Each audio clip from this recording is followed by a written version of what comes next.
here, right, we have this form.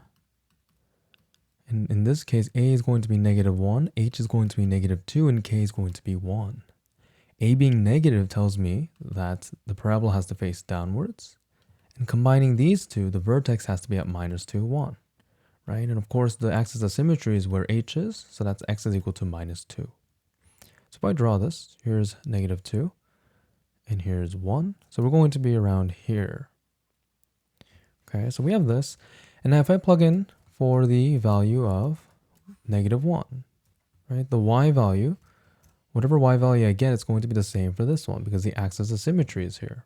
Okay, so let's figure out what that is.